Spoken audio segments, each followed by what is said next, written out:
E obrigada por você estar aqui comigo, meu amor. Irmãos, o Senhor palestrou algo no meu coração e é engraçado que eu e ele raramente falamos sobre aquilo que vamos ministrar, porque ele também ministra a palavra do Senhor, então é muito difícil a gente compartilhar, porque a gente fica ali, né, no speed de ligação, e quando ele trouxe essa saudação, é assim que Deus faz, e você vai entender aquilo que o Senhor já está falando, e ele somente vai continuar a palestrar. Livro de Êxodo, capítulo 1, eu só quero ler apenas 2 versículos com você. O versículo 11 e o versículo 12, que diz assim para nós. E os egípcios puseram sobre eles maiorais de tributos para os afligirem com as suas cargas. E edificaram a Faraó cidades de tesouros, Pitom e Ramassés. Mas, quanto mais os afligiam, tanto mais se multiplicavam e mais cresciam, de maneira que se enfadavam por causa dos filhos de Israel. Já foi orado, mas rapidamente curva a sua cabeça e ore comigo mais uma vez, Senhor Deus e Pai. Em tua presença, Pai amado, eu já louvo a Ti pela oração que já me foi feita, Senhor, já foi me colocada em Tuas mãos. Senhor, mais uma vez eu quero Te pedir que o Senhor me use conforme a Tua vontade, que o Senhor me use conforme o Teu querer. Pai amado, o vaso é pequeno, o vaso é de barro, o vaso é o menor da casa, mas totalmente diante da Tua dependência, através da Tua palavra, ela que é viva, ela que é eficaz, ela que é mais penetrante do que qualquer espada de 2 gumes, e ela penetra desde a divisão da alma, do espírito, das juntas e medulas, e ela é apta para poder discernir pensamentos e intenções de cada coração. Ah, Pai, eu vejo o teu povo por fora, mas não há nada que possa ficar escondido do teu olhar, Senhor amado. Então, através da tua palavra revela, através da tua palavra se manifesta, através da tua palavra palestra e faz o teu querer. A tua palavra que liberta, a tua palavra que transforma, a tua palavra que exorta, a tua palavra que alimenta, a tua palavra que edifica, Pai amado. Cumpra o teu querer neste lugar, que não venha ser eu, que eu venha diminuir, que eu venha desaparecer, mas que o Senhor venha aparecer neste lugar. Pai, fica conosco e faz a tua vontade. Assim nós oramos a Ti em um só propósito, tendo a certeza que o Senhor está nos ouvindo e irá nos atender conforme a tua vontade. Amém. E você pode se assentar, irmãos. Eu quero ser muito breve, rápida e objetiva, porque é um texto muito conhecido da Igreja do Senhor, e o Senhor começou hoje a falar conosco aqui a respeito do que pode nos separar, né? E a irmã trouxe uma reflexão diante da palavra ministrada, onde ela fez uma pergunta para a igreja, né? Para que a gente fosse refletir o que tem nos separado, dando um reforço e ênfase àquilo que foi ministrado através do meu amor, né? Vamos lá. A gente conhece muito bem essa palavra e a gente sabe que toda a história do povo hebreu, na verdade, ela começa em Gênesis 12 e Gênesis 15. Por quê? Porque é ali que o Senhor ele faz uma promessa a Abraão, que outrora era Abrão. A gente sabe que o Senhor chega para Abrão e o Senhor faz uma promessa a ele, dizendo que iria engrandecer o nome dele e que a descendência dele seria muito numerosa. Mas Abrão ele está diante de um cenário, irmão, que é totalmente desfavorável e totalmente ao contrário daquilo que o Senhor tinha liberado sobre a vida dele, porque a sua mulher Sarai é estéril. Então, como ele seria grande, como seria grande a sua descendência se a sua mulher era estéril? Só que eu gosto da palavra de Números 23:19, que diz para nós que Deus não é homem para que minta, nem filho do homem para que se arrependa. Porventura teria ele dito e não faria, prometido e não cumpriria. Então o nosso Deus, quando nos confia uma promessa, Ele confia porque Ele pode cumprir. E não importa o cenário, não importa a circunstância, não importa aquilo que a terra está te falando, não importa aquilo que a terra está te mostrando. O que importa é que a palavra foi liberada. E quem liberou a palavra não foi a terra, foi o céu. O céu te abandona, a terra te abandona, perdão, mas o céu não te deixa.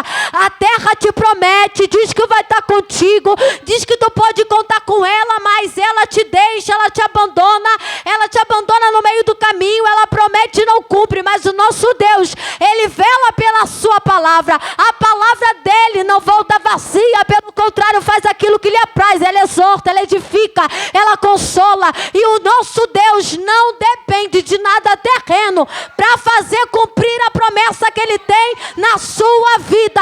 E se alguma coisa você precisar, Ele é o Deus que provê. Porque se você acha que não tem porta para você, o céu é a própria porta.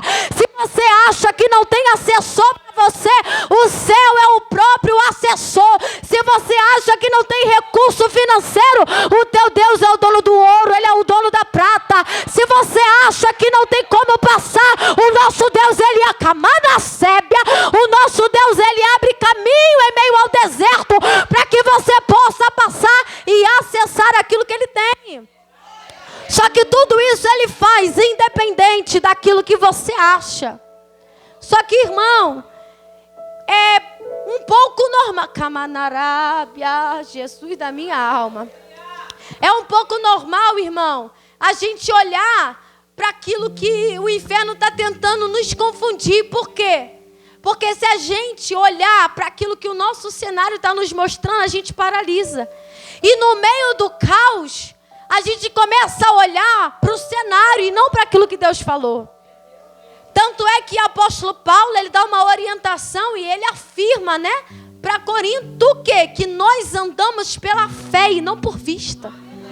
Porque ele sabe que se eu andar por vista, eu paraliso por causa do cenário. Mas quando eu ando pela fé, independente do cenário, eu continuo e eu avanço. Quando eu ando pela fé, eu não vejo recurso, mas eu avanço. Quando eu ando pela fé, pode não estar frutificando, mas eu avanço. Quando eu ando pela fé, eu olho para um solo que para mim não é fértil, mas eu semeio. Por quê? Porque pela fé eu creio que o solo não é fértil, mas o meu Deus vai fazer ser fértil. Amada sério. Eu gosto da palavra do Evangelho de Jesus segundo escreveu Mateus, capítulo 14. A partir do verso 20, 21, vai narrar para nós que após Jesus multiplicar peixes e pães, Ele vai despedindo a multidão, diz aos discípulos que entrem no barco, vão para o outro lado, que lá eles irão se encontrar, e vai ao monte a fim de orar só. O texto é lindo quando diz que Jesus vai e no meio da noite o barco está no meio do mar. Ele não está na beira, ele não está na costa, ele está no meio do mar. O meio do mar onde você olha para tudo quanto é lado e a única coisa que você vê é água. E você olha e você não vê nada. E o que está acontecendo nesse momento, Thaís? O barco está sendo açoitado por ventos contrários e uma forte tempestade. Os discípulos então ficam temerosos. O texto diz para nós que Jesus está indo ao encontro dos discípulos. Mas como, irmão? Se o barco já estava a muitos estádios da onde ele estava, andando por sobre as águas. Jesus vai andando por sobre as águas ao encontro do barco onde estavam os discípulos. Só que os discípulos, mediante aquela situação de tempestade, de vento contrário, de ondas que parecem que vão afundar a embarcação, eles olham e eles acham que é um fantasma. Jesus então diz: não temas, tem de bom ânimo, sou eu. Pedro então se levanta e ele diz: se é tu mesmo, faça com que eu vá até a ti. Ai, irmão, tem ousadia para falar, mas tem ousadia para viver. A palavra foi liberada, vem. Aí Pedro sai do barco. O que acontece? Começa a viver o sobrenatural, começa a andar por sobre as águas. E lá vai ele ao encontro de Jesus, andando por sobre as águas. A tempestade está acontecendo, mas ele está andando por sobre as águas. Porque ele ouviu uma palavra que foi vem, ele acreditou nela e ele foi. Só que o texto é muito claro quando diz para nós que, reparando na força do vento, teve medo. Aí, tendo medo, começou a afundar. Por quê? Se eu reparo, eu sinto, e se eu sinto, eu ajo. Ele começa a afundar, irmão, a ponto de gritar: salva-me, Senhor, porque já estava submergindo. Aí vamos refletir, o que mudou dentro desse cenário? Se o barco estava no mesmo lugar, os discípulos estavam no mesmo lugar, Jesus estava no mesmo lugar, a tempestade ainda estava acontecendo, o vento ainda era contrário e as ondas ainda estavam açoitando aquele barco. A única coisa que mudou foi o foco de Pedro. Porque o Pedro que olhou para a tempestade foi o Pedro que afundou, mas o Pedro que olhou para Jesus foi o Pedro que viveu o sobrenatural. Foi o Pedro que andou por sobre as águas. Aí eu entendo aquilo que Abacuque 3,17 diz: ainda que a figueira não floresça, ainda que não haja fruto na vide, ainda que o produto da oliveira minta, ainda que os campos não produzam mantimento, ainda que as ovelhas sejam arrebatadas, ainda que no curral não haja vaca, todavia eu me alegrarei no Senhor, eu exultarei o Deus da minha salvação, porque Jeová, o Senhor, Ele é minha força. É Abacuque dizendo: eu não vivo pelo cenário, eu vivo por quem eu acredito. Eu não vivo pelo cenário, mas eu vivo acreditando nele, no Deus que me salva, no Deus que provê, no Deus que traz à existência aquilo que não existe, no Deus que abre porta onde não tem pareca, manarabandarábia, que me não ia sébia. Mas a pergunta é: o que está te fazendo sair do foco? O que está te fazendo sair da palavra que foi liberada? O que está te fazendo esquecer do amor de Cristo por você? O que está fazendo você esquecer da promessa que Deus liberou sobre a tua vida? Mas o Senhor está te dizendo nessa noite: se agarra e confia. Acredite naquilo que eu liberei sobre a sua vida. Porque mais uma vez eu repito, a palavra me garante: Deus não é homem para que minta, nem filho do homem para que se arrependa. Se Ele te escolheu, não é porque tu é bom, mas é porque Ele sabia que havia um propósito estabelecido sobre a sua vida.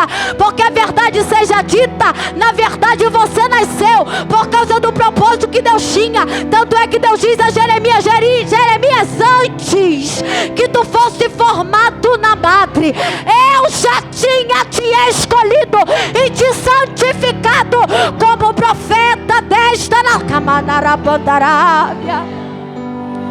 Então, irmão, já há algo liberado sobre a sua vida, e Deus não mentiu, Deus não se enganou. É por isso que Deus te levantou em meio à sua família. A tua família pode não ter um currículo bom, a tua família pode ser todo mundo, talvez do mundo do mal, talvez do mundo do tráfico, talvez do mundo da prostituição, mas Deus te escolheu, Deus te chamou, Deus te vocacionou, Rabandábia.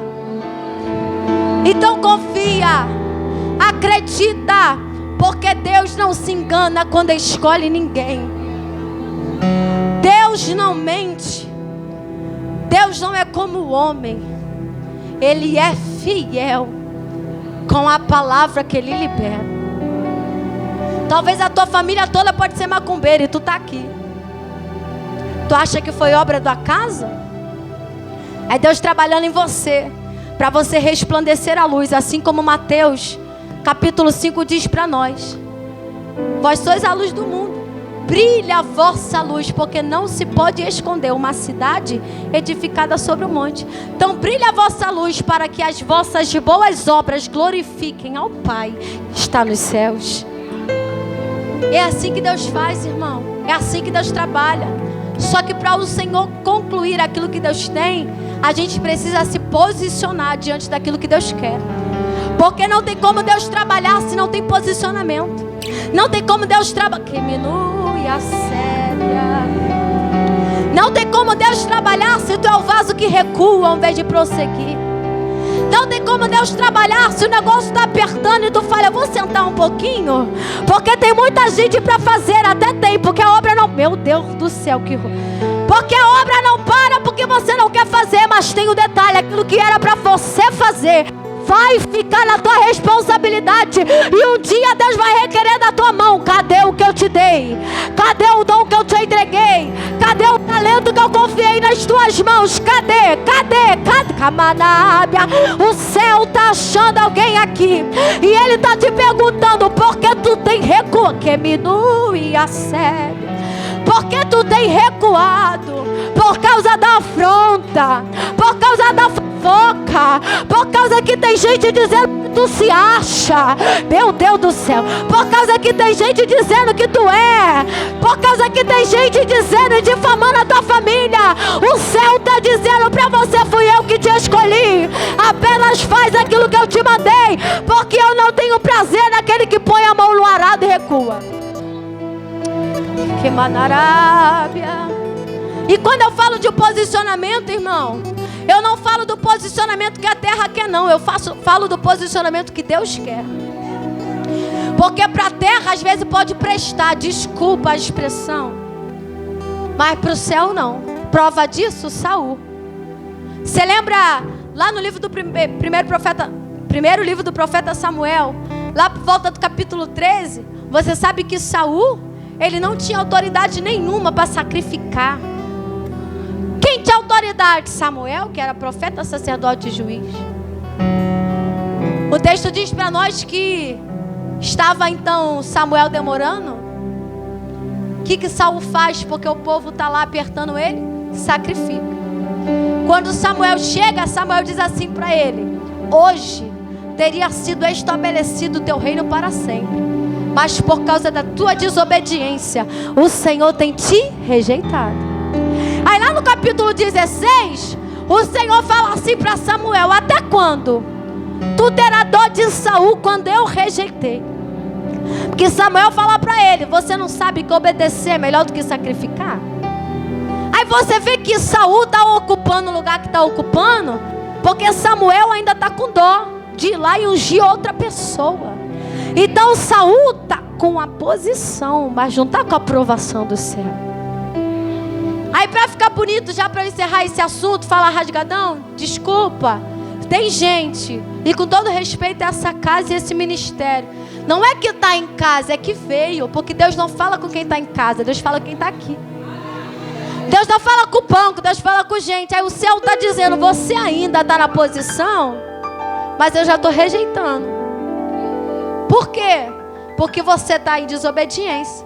E às vezes o céu está palestrando aqui que às vezes você pode não estar na fornicação, pode não estar no adultério, mas tem a língua maior do que o corpo, está desobedecendo aquilo que Deus está mandando você fazer e quer estar na posição. E vamos ser sinceros, a melhor coisa que tem é você ser reconhecido, não na terra, mas no céu. Porque tem gente que tem até título e aparência de que está vivo, mas está morto. E o que adianta? Porque o céu conhece a morte que está em você. Eu não, mas o céu conhece. Meu Deus do céu, gente. Deus fala como quer, Deus trabalha como quer.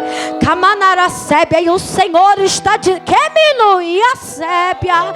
E o Senhor quer posicionamento de gente aqui nessa noite. E Ele está te dizendo: eu te chamei, foi para ser luz em meio às trevas. Eu te chamei, foi para fazer a diferença. Eu te chamei, foi para ser um Micaías nessa terra. Eu te chamei, foi para se posicionar. Então se posiciona. Ainda que você tenha que renunciar, mas se posiciona.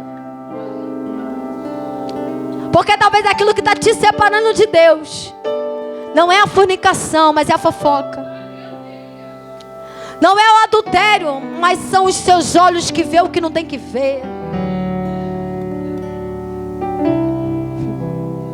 Não é a tua mão, meu Deus do céu, pastora, licença, mas não é a tua mão que está roubando, é a tua mão que está passando a mão onde não tem que passar.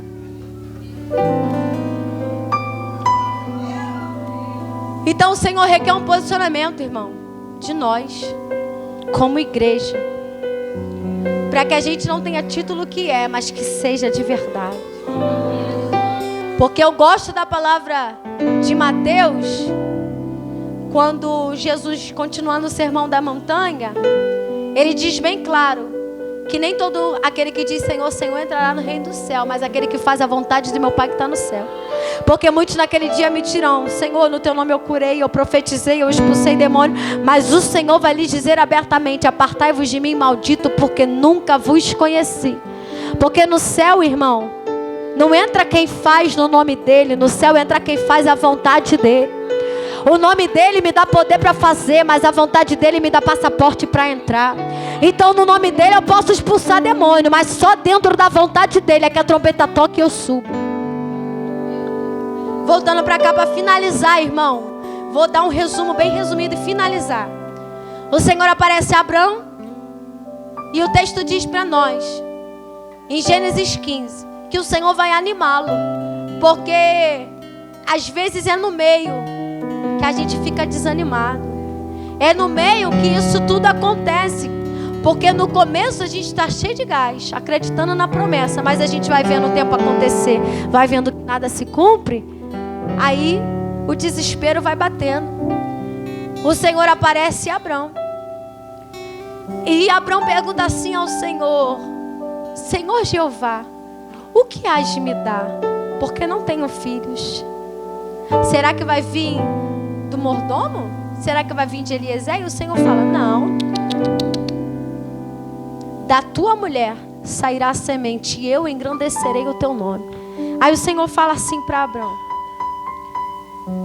sai da tua tenda. E aqui eu quero finalizar, em outra oportunidade a gente termina no capítulo 1. Mas o Senhor diz assim a Abrão: sai da tua tenda e olha para as estrelas do céu. Vê se você pode contar. Obviamente ele sai, ele contempla e de repente até tenta, né?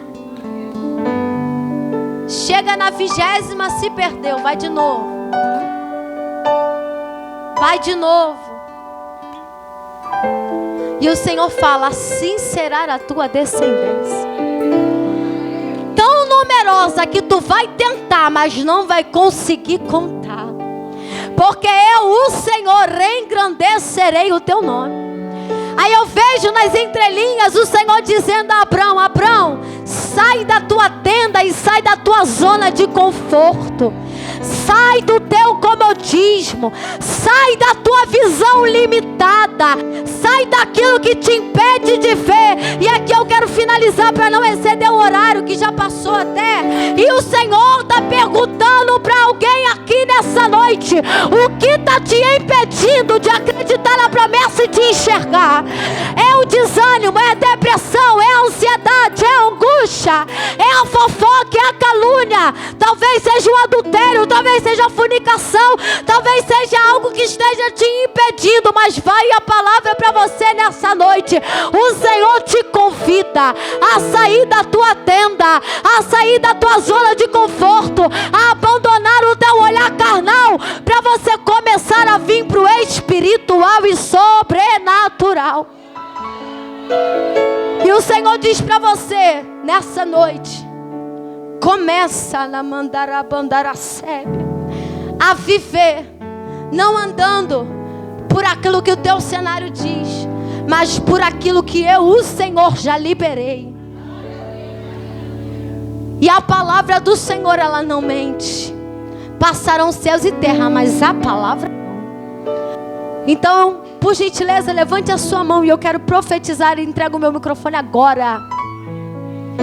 Que nessa noite você saia da tua tenda, saia e abandone essa tua limitação que te impede de enxergar além daquilo que você vive, mas que você receba visão do céu nessa noite, para começar a contemplar, ainda que tudo esteja desfavorável, ainda que o cenário esteja contrário, ainda que o vento esteja do teu lado, ainda que tu esteja no meio da tempestade, ainda que teu nome esteja na boca da fofoca, ainda que estejam fazendo obra de macumbaria, de feitiçaria. Há uma palavra sobre a tua vida e você viverá tudo aquilo que o Senhor tem. Então nessa noite, saia da tua tenda e comece a enxergar aquilo que Deus já liberou sobre a sua vida. E eu profetizo que daqui até o final do ano você viverá tudo aquilo que Deus tem reservado para você, mediante ao seu posicionamento. Que você receba visão, graça, que você receba do céu, em nome de Jesus, nessa noite, força e visão de Deus, e que o céu assim te abençoe. Amém e amém.